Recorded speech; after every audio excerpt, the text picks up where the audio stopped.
بسم اللہ الرحمن الرحیم۔ السلام علیکم ورحمۃ اللہ وبرکاتہ۔ ثاقب ایک جنازہ پڑھ کر آیا تو کسی کام سے اپنے تایا کے گھر کی طرف مڑ گیا۔ وہاں پہنچا تو گھر میں تایا کی گالم گلوچ سے سارا محلہ اکٹھا ہوا تھا۔ اچانک اسے دیکھ کر کچھ خاموشی ہوئی تو اس نے کہا، تایا گالیاں نہ دیا کریں، لوگ کیا کہیں گے؟ ابھی باتیں ہو ہی رہی تھیں کہ اندر سے تائی کی آواز آئی۔ ثاقب جب اندر گیا تو سارا لڑائی کا قصہ سنا۔ آپ بھی سماعت فرمائیں۔ ثاقب کے تایا کی 3 بیٹیاں ہیں اور سب ڈاکٹر ہیں۔ 2 کی شادی ہو چکی تھی جبکہ 1 رہ گئی تھی، لیکن اس کی ضد نے گھر کا سکون برباد کر رکھا تھا، اور ضد یہ تھی کہ وہ ایک بائک والے سے شادی کرنا چاہتی تھی جو کہ اگلے محلے کے سب سے غریب لوگ تھے۔ لڑکا خوبصورت اور 16 پاس بھی تھا اور حافظ قرآن بھی تھا، مگر کوئی نوکری نہ تھی، گھر میں اکثر فاقہ رہتا اور یہ بات سارا محلہ جانتا تھا۔ ثاقب کے تایا کو غصہ تھا کہ یہ کوئی پیار محبت والا چکر ہے، مگر پوچھنے پر معلوم ہوا کہ معاملہ اللہ کے سپرد تھا۔ ثاقب کے تایا کی بیٹی ثانیہ ڈاکٹر ہونے کے ساتھ گھر میں واحد حافظ قرآن تھی۔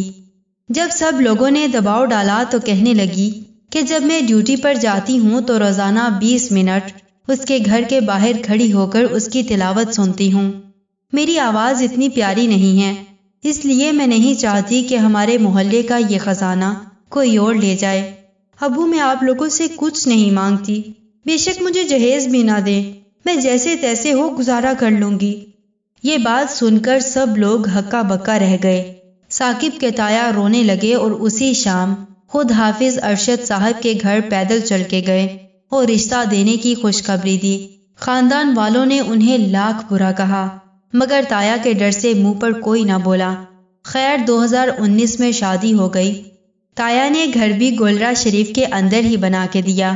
کچھ دن پہلے اس کا بھائی اپنی بہن کے گھر گیا تو باتوں باتوں میں قسم اٹھا کر کہنے لگی کہ 2 بچے ہونے کے باوجود اب بھی حافظ ارشد جب تک قرآن پڑھ کے لوری نہ دیں مجھے نیند نہیں آتی۔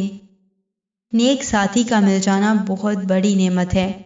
اللہ سبحانہ و تعالی تمام بیٹیوں کو نیک ساتھی عطا کرے۔